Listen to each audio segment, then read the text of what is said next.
সাদা চামড়া যদি সৌন্দর্যকে প্রকাশ করে, তবে রোগী দেখলে এড়িয়ে যাও কেন?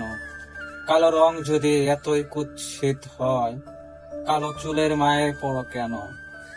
মুখের দাগগুলোকে যদি তোমার জন্য লুকাতে হয়, তবে ঠোঁটের নিচে তিলকে ভালো লাগে কেন? ভালোবাসো কেন? ওয়েস্টার্ন পোশাকে মেয়ে যদি এতই ভালো লাগে, তবে শাড়ি পরা মেয়ে দেখে মুগ্ধ হও কেন?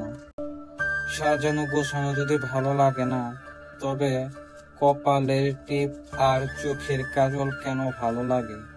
চাঞ্চল্যকতা যদি ভালো লাগে, তবে ভদ্রতা কেন খুঁজো ভদ্রতা?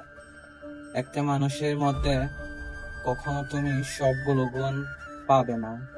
ছোটখাটো ভুল ভ্রান্তি নিয়ে মানুষের জীবন। ভালোবাসতে হয় হৃদয় দেখে, কারো চেহারায় না। চেহারায় মায়া পড়লে অল্প দিনই টিকে, মনের প্রেমে পড়লে তা সারা জীবনই বয়ে বেড়াতে হয়। সব মিলিয়ে ভালোবাসতে শিখো প্রিয়, ভালোবাসতে শিখো। মায়াবতীর হাত ধরে অনেকটা দূর হেঁটে চলে যাওয়া, নির্দ্বিধায় তার সাথে জীবন কাটিয়ে দেওয়ার প্রস্তুতি নিয়ে তাকে ভালোবেসেছিলাম। অবশেষে শূন্যতা নিয়ে গভীর রাতে চোখে জল ছড়ালাম। ভালো থেকো মায়াবতী।